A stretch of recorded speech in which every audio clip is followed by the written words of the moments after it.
You're simply the best. Better than all the rest. Hello, welcome back to the channel, it's JPA here. In today's video I'm going to be talking about Rangers versus Antwerp in the second leg. If you're new to the channel, please think about hitting that subscribe button, hit the like button as well, and we'll just get straight into this video, guys. So tomorrow night Rangers play Antwerp at Ibrox. It's all available on BT Sport 3, you've probably got it on Rangers TV as well, I'd imagine. It's a 5 to 6 kick-off tomorrow night, so please don't get caught out by that thinking that it's going to be 8 o'clock again. Unfortunately for me, I finish at 6 o'clock, so I'm going to have to race home. Probably miss the first kind of half hour of the game as well, so disappointing that way, but it's going to be a really interesting game. Last week it was really open.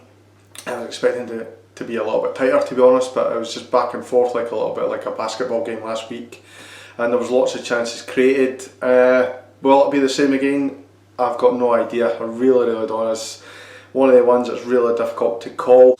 Especially if you look at the league games that we've both played since that game on Thursday last week. We obviously played Dundee United at home, beat them fairly comfortable 4-1. Sorry about that, guys, I didn't actually get around to making the video for that reaction, but I just say just now, fantastic win for us, and obviously one step closer to winning the league. But if you look at Royal Antwerp's result, they actually drew 0-0 at home to St Troydens. I think that's how you pronounce it, I'm not too sure. In that game they played a 3-4-2-1, which is different to obviously how they played against us. They played with Lamkel Zay up front, which obviously I don't even think he played in the first leg. Obviously they're not going to have Abdoulaye Seck. He was red carded at the end of that match on Thursday, so he'll not play, he'll be suspended for this one. It's going to be really interesting to see how they approach this game, to be honest. If they've got any sense at all, they'll sit off us and allow us to play in front of us and try and hit us on the break. If I was the manager, that's exactly the team tactics I'd be doing if I was their manager. Clearly I'm not their manager, so I don't know how he's going to set up, to be honest. I think he's got to be slightly more cautious going away from home. We're obviously ruthless at Ibrox this season, having not been beaten this season at all at Ibrox. So as I say, I'm not 100% sure how they're going to approach this game. If you look at our team news, obviously Tavernier and Kamara are still out for a couple of weeks. It's going to be about 3-4 weeks that they're going to be out for. I didn't quite get this one. Gerrard says, oh, there's good news about Jack, and then he says he's going to be out for a couple of weeks. I know that's good news in the sense that it could have been a lot longer, but it seems a little bit disappointing that Jack's again injured. I know he's had injury problems throughout his career, but when he plays, he's one of our most influential players. He's absolutely fantastic. We'll really miss him from the midfield. I'd imagine the likes of Davis and Kamara will drop in there, and we'll have either Hadji or Aribo playing just in front. Obviously we've got Arfield back as well, so that's another option we could put in the midfield. Zungu is no longer going to be playing for the club, so he's not an option for us. But I think the midfield pretty much picks itself now, particularly obviously with Jack being out now. I'd imagine it'll be Kabara and Davis in the holding role, and most likely Aribo or Arfield in that just attacking role, with Hadji playing slightly further up front, I would think. For me, it's not even debatable whether Morelos plays. I think if he's fit enough, he starts every game. He's by far our most influential player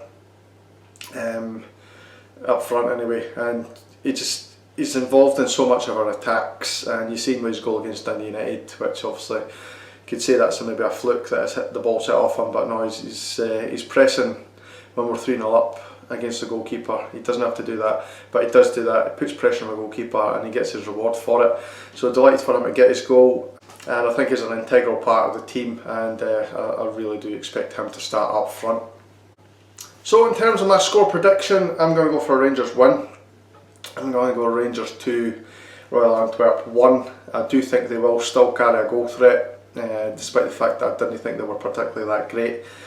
In that first leg, they did obviously get 3 goals past us, so if we're that a little bit more defensively sound, then there's obviously every opportunity that we will create chances at the other side.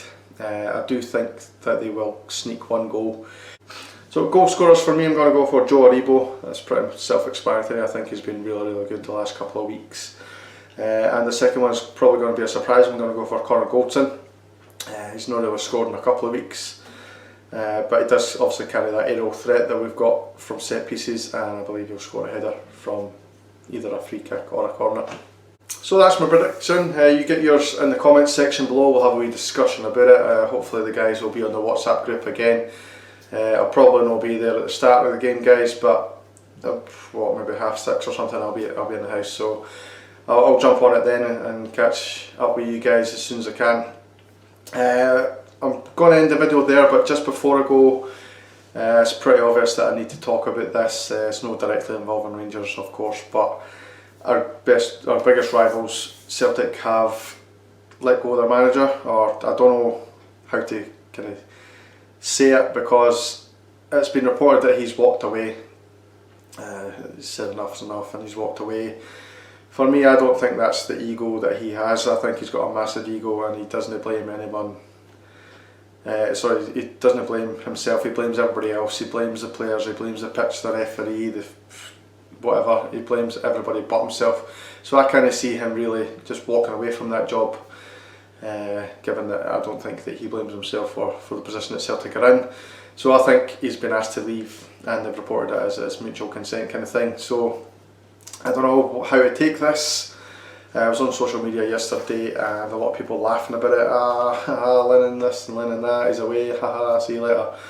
I just think it's a bad thing. I quite like having Neil Lennon there, as he's become a bit of a joke figure recently, and your biggest rival's having a joke figure as a manager is quite nice. I did get accused of being a poor fan because I basically insinuated that we couldn't win the league if Lennon wasn't there, kind of thing, which is absolute nonsense. Rangers have won, or almost about to win the league on merit. We've not conceded that many goals this season, particularly at home. I think we're still in single digits for goals conceded at home. I think we've only conceded 9 at home this season. We've been absolutely fantastic, unbeaten in the entire season in terms of league games, that is. We're also in a great position in Europe just now as well, so we're where we are on merit, and it's nothing to do with the fact that Celtic have been so poor this season. It certainly helped our points advantage, but the thing is, I think we'd still be well ahead of this league if Celtic hadn't been so bad. Just simply because I think we've been a level above everyone else that we've played this season. So I'm just going to wrap the video up there. Once again, I apologise for not being able to get the reaction video up for the Dundee United game. Been a bit busy with other things. I'm not going to go into details of what I've been doing and stuff, but there are reasons that I'm not doing the videos, and if you understood, then you go, alright, fair enough, I understand. But as I said, I didn't want to go into major details of what I'm doing outside work and stuff. So yeah, leave the video there. Thank you very much for watching. Please hit that subscribe button if you're new to the channel and you have enjoyed these videos. And I'll definitely do a reaction video for this game this time. So cheers.